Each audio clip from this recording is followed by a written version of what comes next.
അത് രാജ്യത്തിന് നിയമവ്യവസ്ഥയ്ക്ക് ആധാരമായി പുറത്തിറക്കിയ സിനിമകളാണ്. ആ സിനിമകൾക്ക് ഇറങ്ങി ഇത്ര നാൾ കഴിഞ്ഞിട്ട് ഇപ്പോൾ താങ്കൾ ഇത് ഏതോ വെബ്സൈറ്റിലൊക്കെ ഉണ്ടെന്ന് പറയുന്നതിന് അർത്ഥം എന്താണ് ശ്രീ മാർട്ടിൻ? താങ്കളുടെ ലക്ഷ്യം എന്താണ്? അവളുടെ കണ്ട പോലീസ് പൊക്കൂട്ടാ ചേട്ടാ.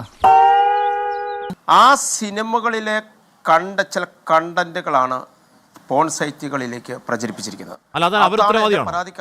അല്ലല്ല, അതിന് ശ്വേത ഉത്തരവാദിയാണ്. അഭിനയിച്ച ശേഷം അവരുടെ ആ സിനിമകളുടെ ഈ പറയുന്ന രീതിയിലുള്ള വീഡിയോ ക്ലിപ്പുകൾ ഏതെങ്കിലും ഞരമ്പ് രോഗികൾ എടുത്ത് ഏതെങ്കിലും സൈറ്റിലിട്ടാൽ അതിന് അവരെങ്ങനെയാണ് ഉത്തരവാദികളാവുക? എന്ത് പ്രസക്തി എന്ന് ഇന്ത്യയിൽ എന്ത് പ്രസക്തി എന്ന് ചോദിച്ചാൽ ഇപ്പോൾ എന്റെ വീഡിയോ പോൺ സൈറ്റിൽ ലഭ്യമാണ് എന്ന് ഇവര് സ്റ്റേറ്റ്മെന്റ് കൊടുത്തിട്ടുണ്ട്. അതിനകത്ത് ആ ഇന്റർവ്യൂവിൽ അവരത് പറയുന്നുണ്ട്. നിങ്ങള് ഈ ശ്വേതാ മേനോൻ ഹോട്ടസ്റ്റ് വീഡിയോ എന്ന് പറഞ്ഞ് അടിച്ചു കൊടുത്തു കഴിഞ്ഞാൽ പല വിധത്തിലുള്ള പോൺ സൈറ്റുകളിൽ ലഭ്യമാണ്. ഇപ്പൊ വിശ്വാസായില്ലേ? എന്നാലും എന്റെ പൊട്ട നീ ഇതെങ്ങനെ? ഞാൻ ട്രൈ ചെയ്തിടാ ട്രൈ. പൊന്നു മാർട്ടിനെ ശ്വേതാ മേനോൻ ഹോട്ടസ്റ്റ് വീഡിയോ ഒന്ന് യൂട്യൂബിൽ അടിച്ചു കൊടുക്കേണ്ട കാര്യം എന്താ താങ്കൾക്ക്? വയസ്സാങ്കാലത്ത് ഇങ്ങനെയാണെങ്കിൽ ചെറുപ്പകാലത്ത് എന്തായിരുന്നു? അതെന്തിനാന്ന് താങ്കൾ പോയി യൂട്യൂബിൽ പോയി തപ്പി ശ്വേതാ മേനോൻ ഹോട്ടസ്റ്റ് വീഡിയോ അടിച്ചുകൊണ്ട കാര്യം എന്താ താങ്കൾക്ക്?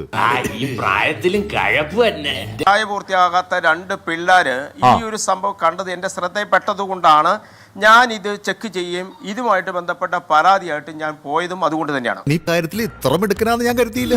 മാർട്ടിൻ, താങ്കൾ ഈ അശ്ലീല വെബ്സൈറ്റുകൾ കാണുന്ന ഒരാളാണോ? ഞാൻ അത്രക്കാരൻ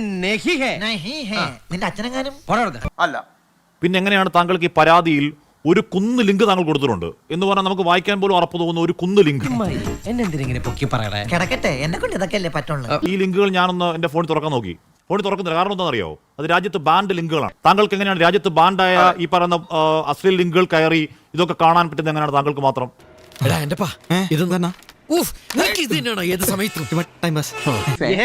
ഞങ്ങളാരും അങ്ങനത്തെ ആൾക്കാരല്ല. അതായത് ഈ ഹോട്ടസ്റ്റ് വീഡിയോ ഈ ശ്വേതാ മേനോന്റെ താങ്കൾ പോയി ഹോട്ടസ്റ്റ് വീഡിയോ നോക്കി ഈ പ്രായത്തിൽ പോയി സെർച്ച് ചെയ്യല്ലേ? അതൊക്കെ ഞാൻ പോട്ടെ, അതൊക്കെ ഇപ്പൊ പിള്ളേർ സെർച്ച് ചെയ്യാത്ത സെർച്ചാ.